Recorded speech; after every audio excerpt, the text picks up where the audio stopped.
A'udzubillahi minasyaitonirrajim. Bismillahirrahmanirrahim. Assalamualaikum warahmatullahi taala wabarakatuh. Alhamdulillahirabbil alamin. Allahumma shalli wa sallim wa barik ala sayyidina Muhammadin wa ala alihi washabihi ajmain. Kembali lagi bersama saya Nabil Iqbal. Insyaallah kita akan membahas tentang makna-makna rezeki yang Allah berikan ilmu kepada kita semua, sehingga ini bisa menjadi wawasan kita tentang mendalami makna rezeki yang Allah maksud di dalam dunia ini.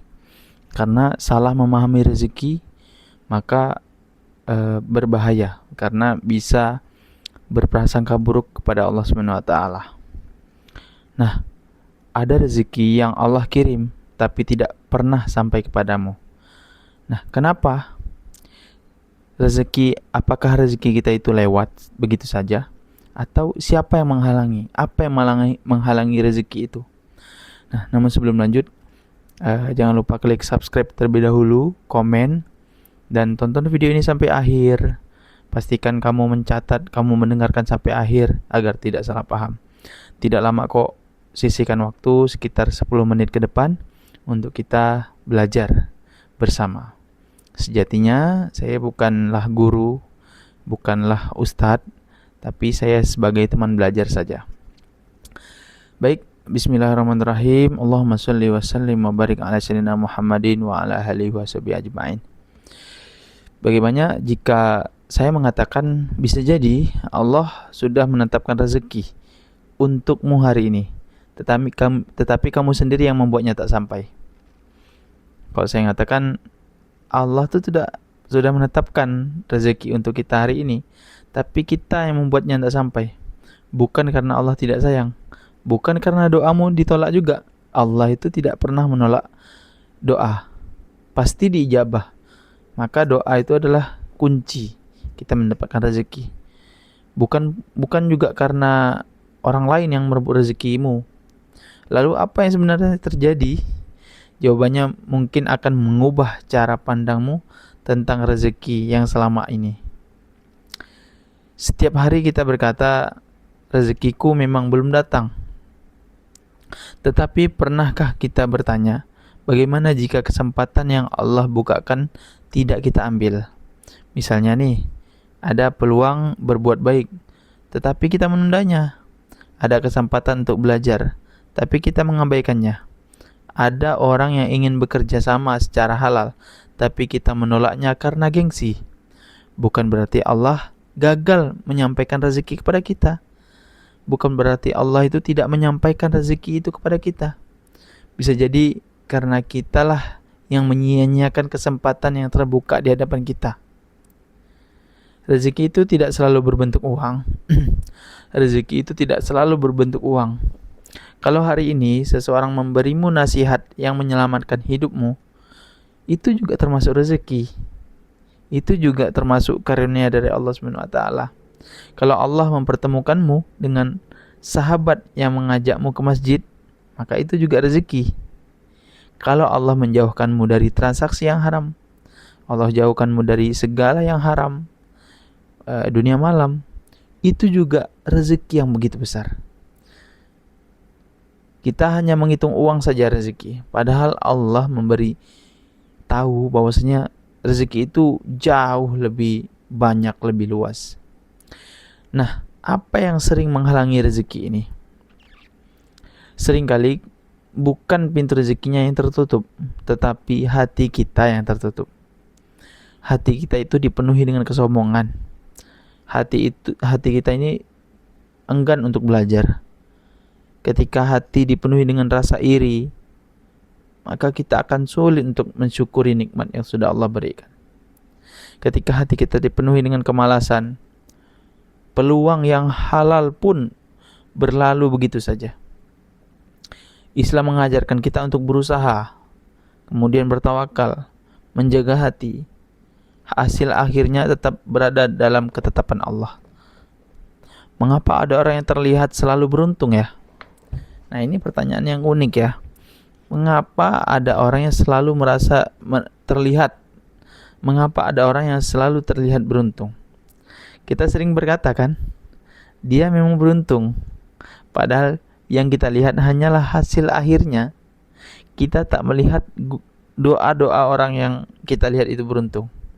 Kita tidak melihat kesabaran dia. Kita tidak melihat kejujuran dia. Kita tidak melihat berapa kali ia bangkit setelah gagal. Berapa kali orang ini gagal. Kita tidak melihat itu. Kita melihat hanya hasil. Oh, orang ini beruntung. Padahal keberuntungan tanpa sebab itu mustahil. Keberuntungan yang hadir dalam kehidupan kita itu pasti berasal dari sesuatu yang kita kerjakan, yang kita amalkan, yang itu sumbernya dari Allah Subhanahu wa taala. Rezeki bukan hanya soal apa yang kita terima, tetapi juga tentang bagaimana membimbing seseorang melalui prosesnya. Mulai hari ini, jangan hanya bertanya, kenapa rezeki belum datang? Tetapi tanyakan juga, apakah ada kesempatan yang Allah bukakan, tetapi kita abaikan? Apakah ada rezeki yang sebenarnya terbuka, tapi kita malas untuk menjemputnya? Karena rezeki itu bukan ditunggu, tapi dijemput. Contoh simpelnya, bagaimana cara kita mendapatkan air hujan? Ya kita tadah, kita siapkan wadahnya. Itulah rezeki. Allah turunkan rezeki berupa air hujan. Kalau kita tidak siapkan wadah, kita tidak siapkan ember, kita tidak siapkan kolam untuk menampung air hujan tersebut, air yang jernih dari langit tersebut, maka kita tidak bisa menikmati air itu juga. Artinya apa? Artinya Allah memberi rezeki bukan berdasarkan logika manusia. Aku duduk-duduk sajalah, rezeki akan datang. Tidak seperti itu. Konsep rezeki itu kita juga bergerak, kita juga bersyukur. Nah, karena bisa jadi rezeki yang terbesar yang Allah berikan kepada kita hari ini bukan tentang uang. Bisa jadi rezeki yang paling besar yang kita bisa nikmati itu bukan tentang uang, melainkan kesempatan untuk menjadi pribadi yang lebih dekat dengan Allah. Itu rezeki yang paling mahal. Jangan pernah berpikir bahwasanya kita itu miskin. Karena sejatinya miskin itu hanyalah mindset. Kaya, ya itu juga mindset. Banyak kan orang merasa kaya, merasa banyak uang, merasa punya jabatan, merasa punya segalanya, merasa bisa segalanya, sehingga dia tidak sadar bahwasanya dia sedang menindas seseorang, dia sedang menindas orang banyak, yang akibatnya ya dia mengalami goncangan dalam hidupnya. Salah satu rezeki yang jarang orang bahas adalah rezeki ketenangan. Banyak kan kita lihat orang yang mungkin dia punya banyak uang, tapi tidurnya susah, makannya juga susah, pokoknya gelisah. Banyak. Mungkin ya kita pernah pelakunya ya. Mungkin Anda yang sedang menonton video ini adalah juga pernah mengalami hal tersebut. Punya banyak uang, punya bisnis, tapi kenapa tidak tenang rasanya ya? Nah, itu jadi salah satu bahwasanya bukti rezeki tenang tuh tidak kita dapatkan. Padahal puncak dari rezeki adalah ketenangan. Puncak, ujung pucuk rezeki itu adalah ketenangan.